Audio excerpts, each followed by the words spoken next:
Assalamualaikum warahmatullahi wabarakatuh.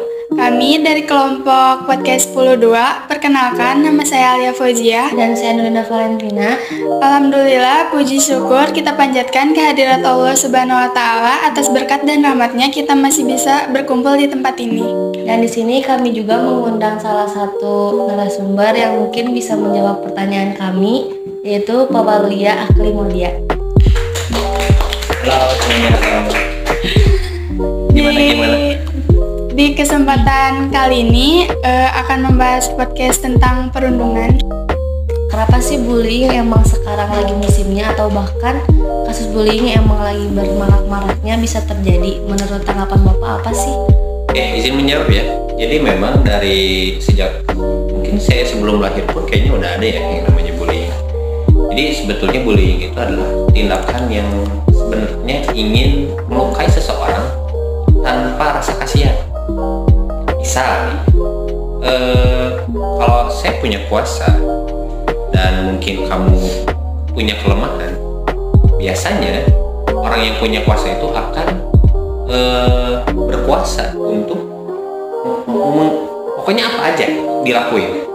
Contoh misalkan didegungin lah, dijorokin lah, diomong-omongin lah, terserah ya. Nah, kalau misalkan apakah marak terjadi, ya memang dari dulu juga sudah ada ya. Hanya saja yang membedakan itu adalah mungkin perannya sosial media sebagai sarana informasi dan komunikasi ya yang paling mahir saat ini ya, menjadikan kenapa ya banyak ya yang namanya pembulian memang banyak ya di sosial media itu. Jadi memang bukan hanya dari satu sisi, melainkan dari berbagai aspek tuh ada yang namanya tindakan bullying. Kayaknya seperti itu. Apakah Bapak pernah menyelesaikan masalah kasus bully dari berbagai macam? Kan sekarang perundungan tidak hanya satu, dibagi-bagi menjadi verbal, fisik, yang kayak gitu. Dari berbagai jenis. Oke, kita bagi 3 aja ya. Jadi tindakan bullying itu sebetulnya ada 3. Ada tindakan bullying yang bersifat fisik, ada yang bersifat verbal. Verbal itu tanpa adanya kontak fisik ya. Sama adanya tindakan bullying yang bersifat sosial. Nah, kalau mungkin yang paling bahaya dari 3 ini, yang paling bahaya mana? Yang fisik, yang verbal, atau yang sosial? Fisik. Kalau saya sih sosial. Kenapa? Walaupun ya nggak ada kontak fisik secara langsung, akan tetapi yang namanya manusia itu adalah makhluk sosial, membutuhkan seluruh aspek ya, aspek sosial, terutama antara sesama manusia. Nah, ketika kita dijauhin sama manusia, biasanya kita tuh depresi. Dan itu pernah saya alami. Bukan mengalaminya, tapi lebih ke membantu anak yang mengalami tindakan bullying yang seperti itu. Terus yang paling sering sih verbal ya. Biasanya contoh deh, nama bapak kamu diejek-ejekin sama teman-teman. Bapak kamu tukang anu. Itu adalah suatu tindakan, sebetulnya ya memang tindakan bullying. Nah, tapi orang nggak pernah sadar bahwa tindakan bullying itu awalnya berasal dari bercanda kayak gitu. Jadi memang dari awal bercanda memang memendam yang namanya rasa dendam, benar nggak? Yeah. Kayak gitu. Nah, sering ya kayak gitu mah ya. Terus kalau misalkan tindakan bullying secara fisik sampai saat ini sih alhamdulillah belum pernah mengalami dan belum pernah menyelesaikan kasus yang kayak seperti itu, belum pernah. Tapi ya semoga di kemudian hari nanti kalau misalkan saya mengajar di SMA 4 ada tindakan bullying seperti itu, ya mohon dijauhkan aja. Dan mungkin kalian juga semoga dijauhkan kayak gitu.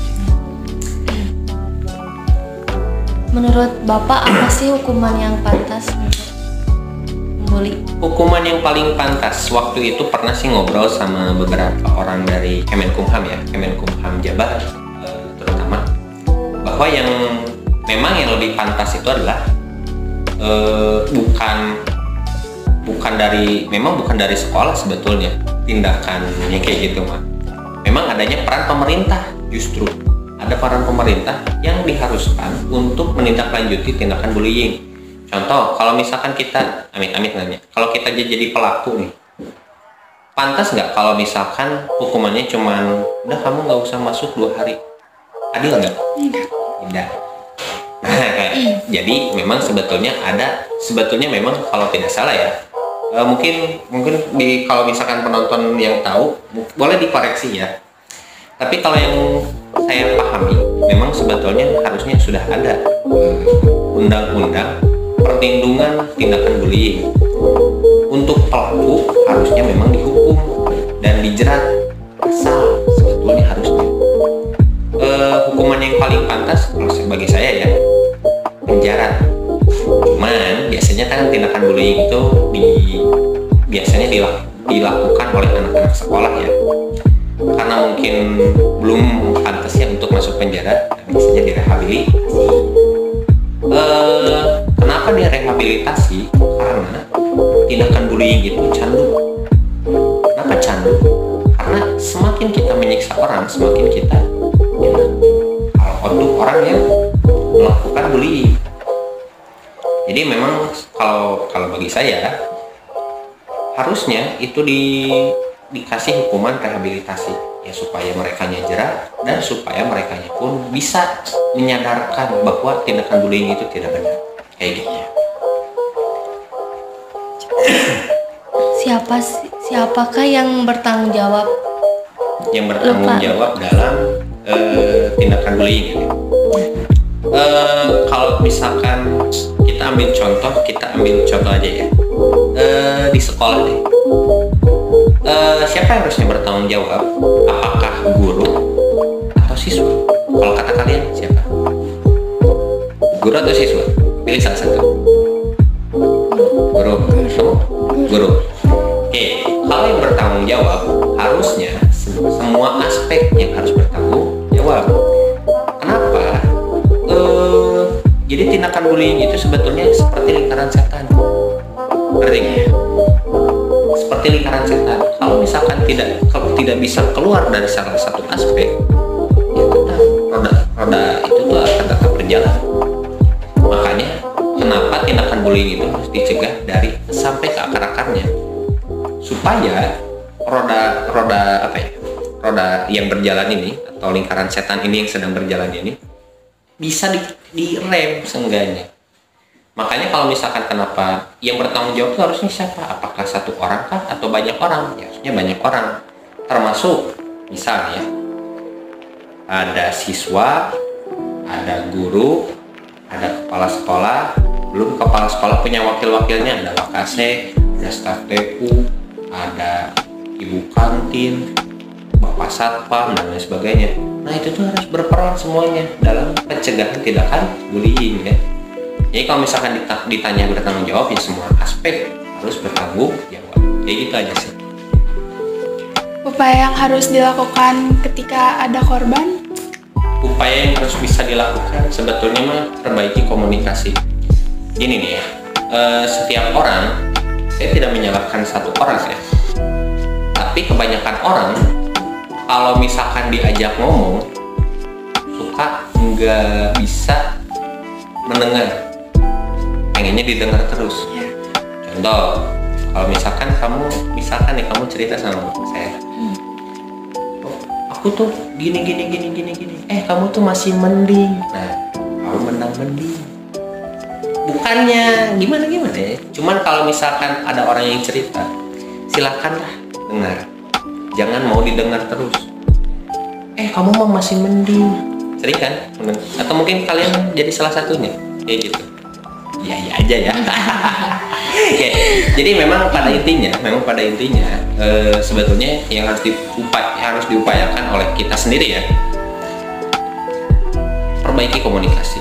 Jadi kalau misalkan ada orang yang cerita, apalagi masalahnya berat, apalagi kalau masalahnya tindakan bullying, kita harus bisa mendengarkan.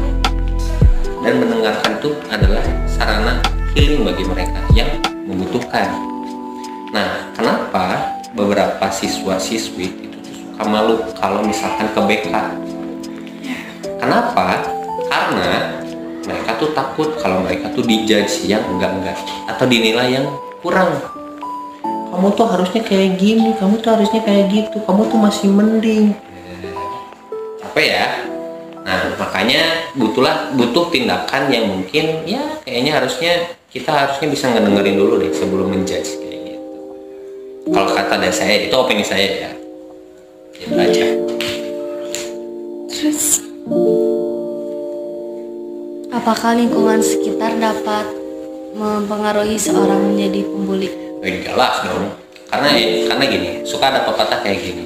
Kalau ada orang yang bermain sama tukang parfum kan terbawa-bawa harum. Nah, kalau ada orang yang bermain sama tukang ayam kan terbawa-bawa bau ayam. Intinya lingkungan itu bisa membawa perubahan terhadap kita. Kalau kalian ingin bermain dengan orang-orang yang baik, kalian juga akan terbawa baik. Tapi kalau misalkan kalian berdua ini pengen bermain sama lingkungan yang buruk, apakah kalian akan terbawa buruk? Mungkin akan terbawa buruk. Tapi memang lingkungan bisa membawa pengaruh yang buruk ya bagi kita. Itu mah baik buruknya tergantung kitanya menanggapinya. Tapi kalau saya bilang, lingkungan itu seperti sungai. Nah, lingkungan itu seperti sungai. Kita mau melawannya atau ikut terbawa arus, kayak gitu aja. Jadi kita yang punya kontrol sosial untuk mengontrol diri kita sendiri. Kayak gitu. terakhir kata-kata yang ingin Bapak sampaikan untuk para pembuli. Untuk para pembuli, Ya. masuk neraka. Ingatlah neraka. Gitu aja sih. Oke. Ya. Mungkin cukup sekian yang bisa kami sampaikan. Semoga bermanfaat bagi kalian. Yang pertama, terima kasih untuk Bapak Ya, Bolia sama-sama. yang telah meluangkan waktunya dalam podcast ini. Dan terima kasih untuk kalian yang sudah mendengarkan. Mohon maaf apabila ada kesalahan kata. Kami undur diri. Wassalamualaikum warahmatullahi wabarakatuh.